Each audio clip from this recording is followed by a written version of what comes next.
In recent times, there have been serious discussions about NFTs. Everyone is talking about the declines in the NFT market, and people are trying to understand why. However, many people don't fully grasp what NFTs are. Let's take a closer look at this topic from the beginning. NFT stands for non-fungible tokens. NFTs are a significant concept that has occasionally garnered immense interest and at times generated extensive debates, affecting various domains such as art, gaming, entertainment, and more. NFTs are unique and non-fungible crypto assets representing digital assets. Each NFT is identified with a unique identity on the blockchain and cannot be exchanged with another NFT.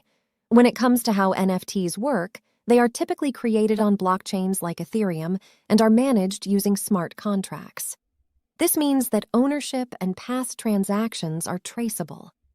The use cases for NFTs are diverse. NFTs are utilized in art, music, video games, digital communities, sports collectibles, and many other fields.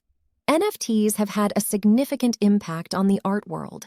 Renowned artists have tokenized their works digitally and sold them, sparking considerable debate. There are specialized marketplaces for buying and selling NFTs, and some NFTs can be worth millions of dollars.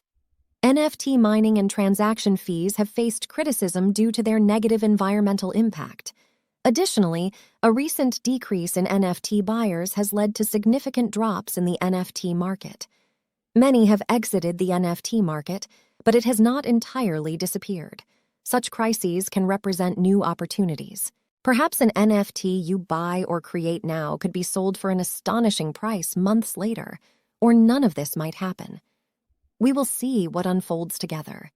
Seizing both crises and opportunities can be one way to fundamentally change our lives.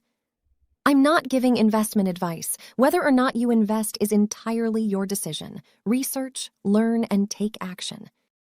I hope this video was useful for you. Stay tuned. See you in the next video.